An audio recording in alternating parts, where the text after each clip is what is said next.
Bienvenue sur les news de Samir. Aujourd'hui, on va parler de l'actualité. Je vous avoue que je voulais depuis 2 ans prendre un jour de repos parce que je suis un petit peu malade en ce moment. Ça s'entend, j'imagine. Et ensuite, j'ai appris qu'il y avait eu un vilipendage proche d'une synagogue et qu'on nous a diffusé des vidéos de l'individu qui a fait ça. Et c'est juste, voilà, c'est particulier, il faut voir ça. Donc on va réagir bien évidemment sur ceci, on va rappeler un petit peu le contexte, si c'est logique ou pas, si c'est cohérent.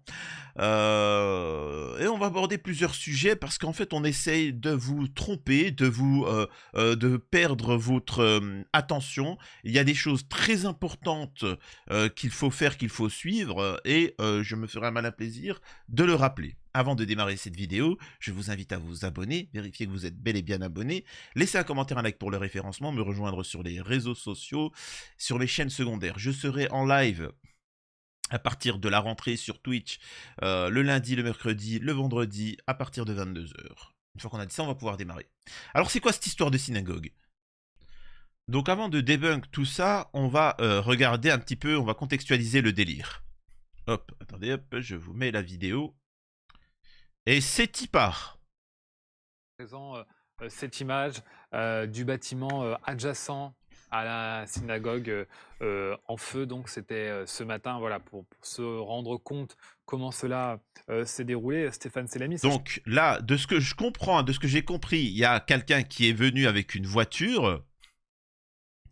Il l'a garée ici et il a mis le feu. Dans la voiture, il y avait une bonbonne de gaz et ensuite il est parti. Ouais, bon, je vois le délire. Donc il est parti. Donc ça permet au temps de la voiture de prendre feu et ensuite la bonbonne de gaz d'exploser. Le truc, c'est qu'elle ne fera pas beaucoup de dégâts parce qu'elle est dans la voiture. Donc au final, ça va juste faire du bruit. Ça va pas faire grand dégât, tu vois. Ça va être juste spectaculaire. Et c'est tout, quoi. Mais bon, on écoute la suite. sachant que dès le début, en fait, dès le début, très vite, les autorités ont compris et ont parlé d'un acte criminel. Oui, oui, on a effectivement plusieurs sources police qui nous indiquent très vite qu'on est sur un acte criminel, que ça fait peu de doute, voire pas du tout de doute même, Ouais. puisque ce qu'on sait, c'est que très rapidement, les images de vidéoprotection donc de ce lieu de culte, de cette synagogue à la grande mode donc dans l'Hérault, laissent apparaître un homme, un suspect qui prend la fuite quelques minutes avant le départ de feu et donc l'explosion de cette voiture, puisque à l'intérieur, on sait aujourd'hui qu'il y avait une bonbonne de gaz. Donc là-dessus, ça n'a fait aucun doute assez rapidement. Et d'ailleurs, cet homme fait l'objet d'intenses recherches au moment où on se parle, puisque on l'a dit, des équipes cynophiles, donc des militaires, des gendarmes avec des chiens pisteurs et également des... Alors, cette affaire, quand même, elle est assez étrange. Je rappelle que à Maouche, là, ou je sais pas qui, là, vous savez, ceux qui ont... c'était un prisonnier, là, bizarrement, on est toujours à leur recherche, hein. Bizarrement, on les a toujours pas retrouvés. On peut conclure que cet individu ne sera jamais retrouvé, hein, ou s'il est retrouvé, on va dire que c'est un ouf. Tu sais, ça va être vraiment le ouf total, tu vois. Bref. Les hommes de l'antenne du GIGN local ont été déployés pour essayer de retrouver et de remonter sa piste au plus vite. Jérôme Poirot l'a rappelé, on ne sait pas si effectivement... Et donc voilà, donc en résumé, bon, il y a eu cet événement-là qui a fait un buzz médiatique, tous les hommes politiques en ont parlé, c'est dramatique et tout ce que tu veux, etc. Alors avant de vous montrer la suite, parce que c'est à mourir de rire, parce qu'ils ont montré qui est le responsable. Ils ont filmé le responsable, je vous jure, vous n'êtes pas prêts, vous allez faire des descentes d'organes. J'aimerais rappeler que 3 églises visées par des tentatives d'incendie à Paris. 3 églises parisiennes ont été visées par des tentatives d'incendie entre le 17 et le 25 janvier. L'église Saint-Laurent, dans le 10e arrondissement, a été touchée mercredi 25 janvier. Une enquête a été ouverte lundi 23 janvier. Sur les tentatives qui avaient déjà visé le Notre-Dame de Fatima et Saint-Martin-des-Champs. Voilà, bon, c'est une 3e fois, on peut plus d'une semaine, etc. Ça arrive assez souvent. Pourquoi on n'en parle pas dans les médias? Pourquoi on ne s'offusque pas de ces éléments-là? Je pose la question, tu vois. Maintenant, j'aimerais aussi parler de Morlaix, de Cherbourg en Corentin, Poitiers, etc. L'église de Poitiers, écoutez ça.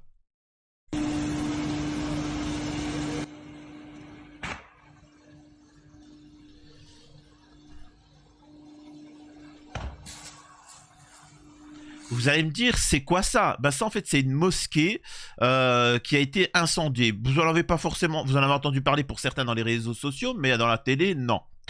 Là, nous avons un individu qui, pendant qu'il y a des gens qui sont en train de prier, regardez ce qu'il fait. Voilà. Il met le feu alors que des gens sont à l'intérieur, sachant que, en espérant pouvoir les... voilà, hein, vous savez ce qu'il avait prévu de faire. Pourtant, Darmanin dira ouais bon c'est un acte délictuel point barre quoi, c'est tout, faut pas non plus trop se formaliser. Il y a un individu, je sais pas si c'est le même, qui va faire à 2 reprises, c'est-à-dire qu'il va brûler une mosquée, ensuite il va revenir, c'est-à-dire qu'ils vont l'arrêter, ils vont lui dire hey, attention hein, attention hein. Quoi, attention, je recommence pas. Non, non, non, attention si tu touches à une synagogue. Ah, ok, d'accord. Il va être libéré, il va refaire la même chose. Coup sur coup. Après avoir... Il continue. Et il va être sanctionné de 6 mois avec sursis. C'est faux quand même, hein. C'est faux comme une église et une mosquée ne valent pas la même indignation dans le pays du catholicisme. Vienne, incendie allumé dans une église de Poitiers, une statue de la Vierge dégradée. Bref, voilà, bon, voilà, bon. Alors, pourquoi je montre tout ça? Parce qu'en fait, ils nous ont dit comme quoi que ça serait un Palestinien, un propal, quoi. Un propal qui aurait fait ça. C'est juste à mourir de rire. Donc de ce lieu de culte, hein, la synagogue Beth Yaakov de la Grande Motte. Et sur ces images, il arbore un drapeau palestinien. C'est l'information qui vient de nous parvenir de différentes sources proches de l'enquête. Donc cet homme, ce suspect, est en possession d'un drapeau palestinien qu'il arbore.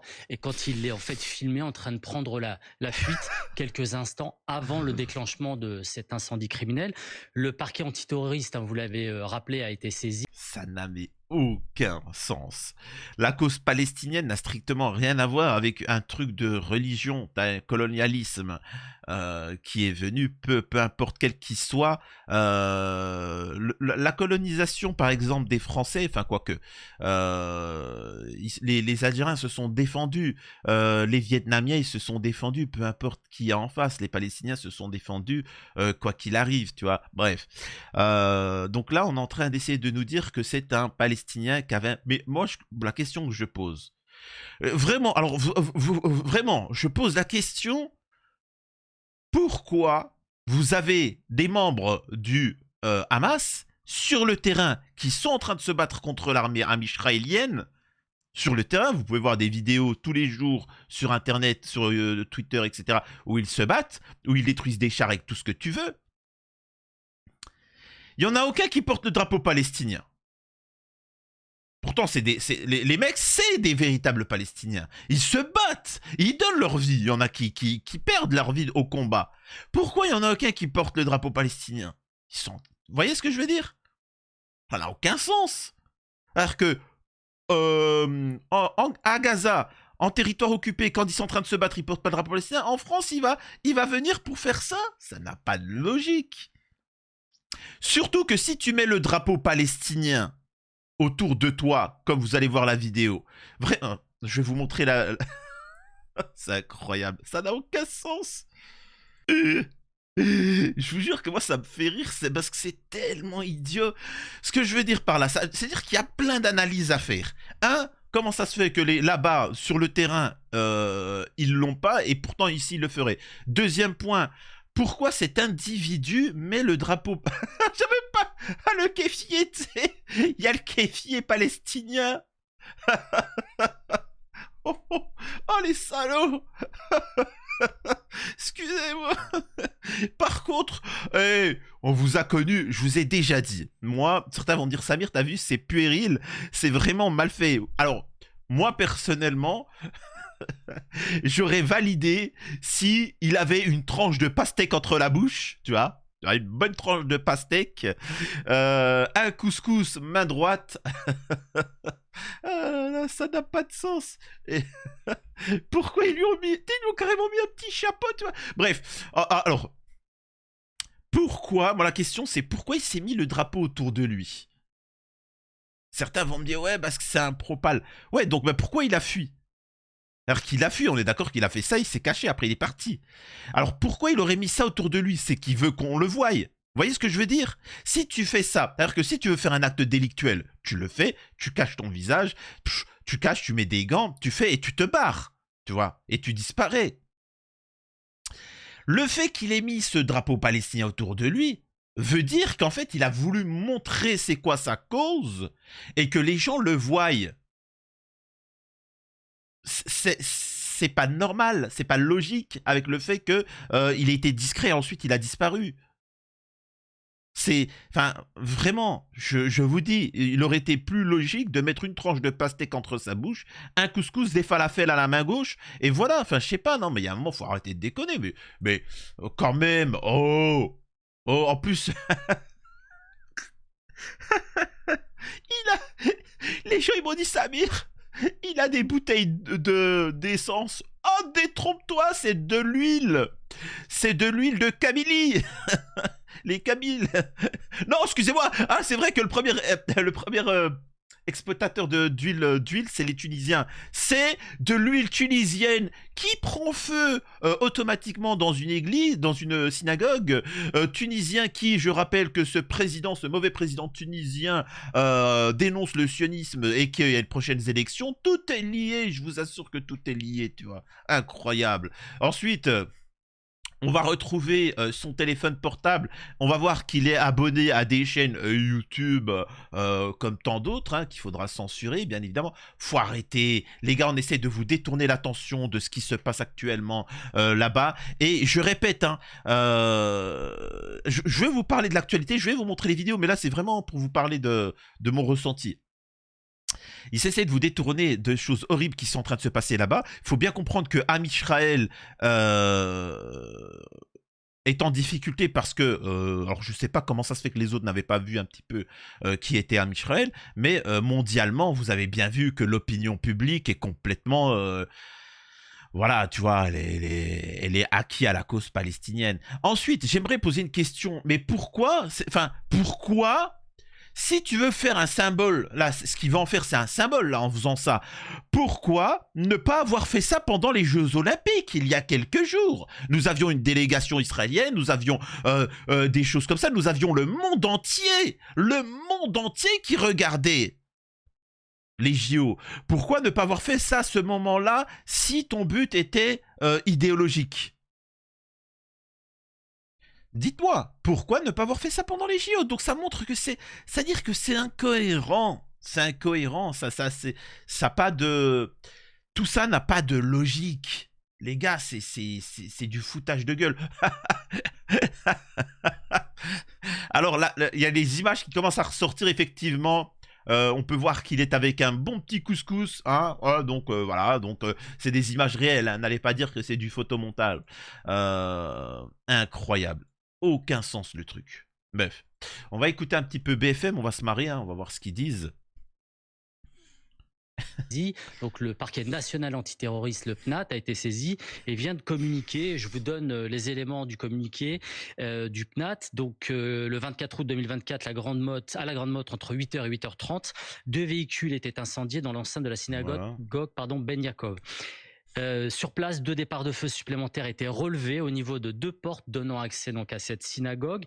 Un policier municipal donc a été blessé par le souffle provoqué par l'explosion d'une bouteille de gaz donc présente dans l'un des véhicules incendiés. C'est ce que nous donnons comme information depuis ce matin sur notre antenne.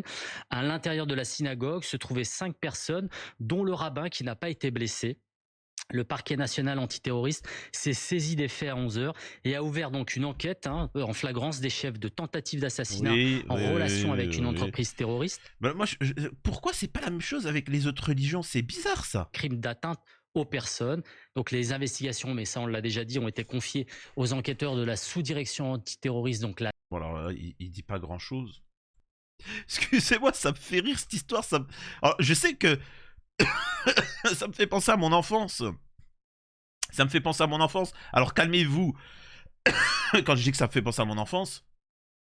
En fait, ils ont tout mélangé. C'est-à-dire que les agents du Mossad, ils ont tout mélangé. Tu vois, ils ont fait un assemblement. Et en fait, quand j'étais petit, je me rappelle, j'avais tout mélangé. Moi, j'avais pris un hamburger, tu sais, du pain burger. J'avais mis du ketchup, j'avais mis des bonbons, j'avais mis des gâteaux. Je sais plus, tu sais, j'avais fait un mélange de tout ce que j'aimais, tu vois. Et sauf que c'est ignoble. C'est une horreur, tu vois. Ça n'a pas de sens. Séparément, c'est bon. Mais tout mélanger, c'est juste indigeste. Et là, oh, ils nous ont tout mis. En plus, excusez-moi, avec des petites Lacoste, tu sais, des petites TNT, des petites chaussures comme ça, vraiment. Ah là là, c'est plus que c'était. Hein. Là, va falloir vraiment les financer, les pauvres Mossad, ils ont plus les moyens. Oh,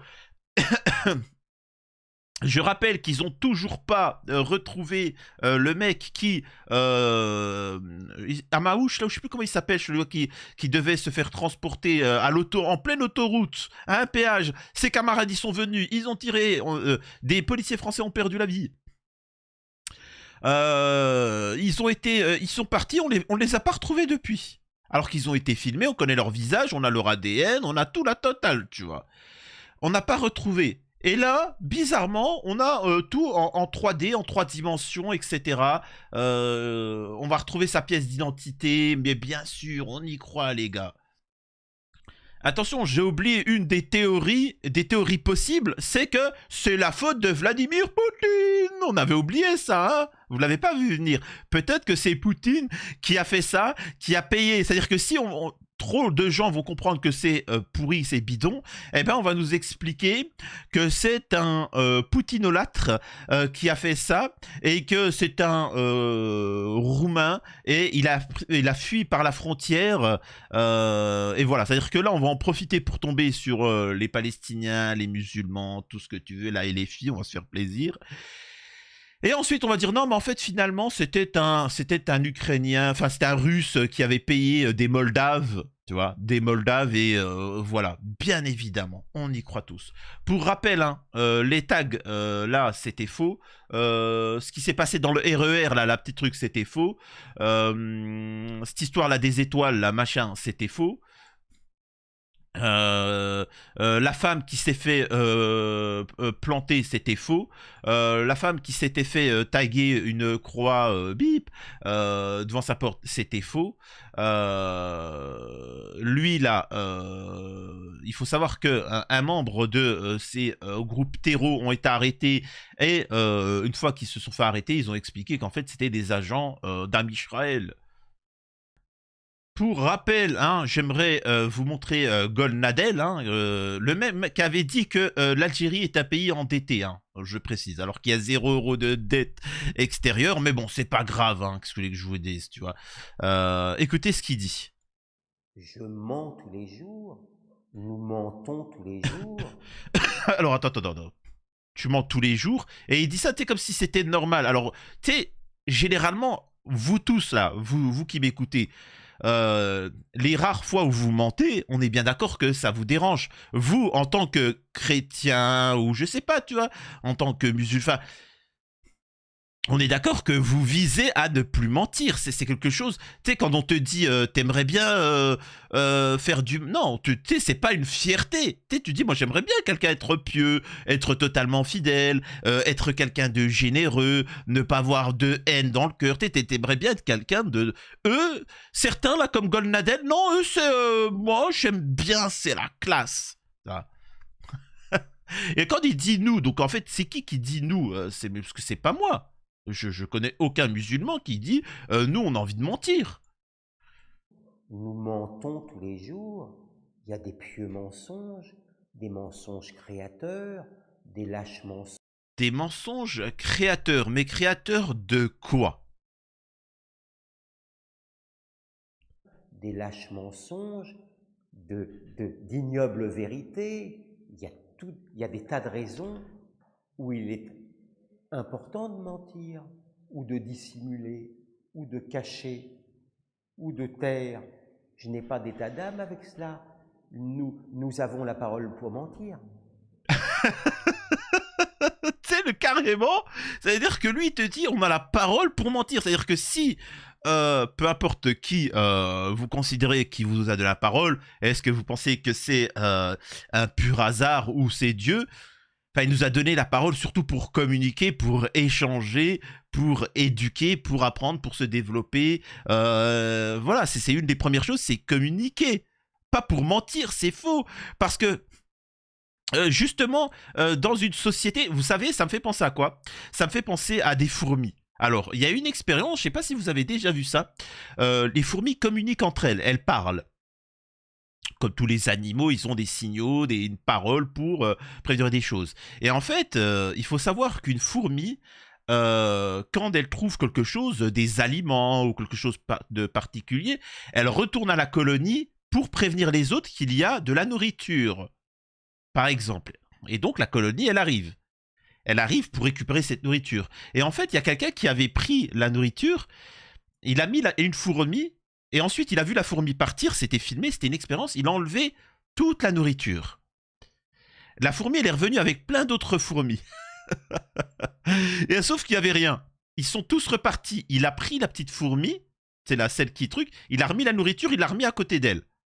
Donc elle est revenue, elle a tourné autour, ensuite elle est repartie vers la colonie, elle est revenue avec avec la bande.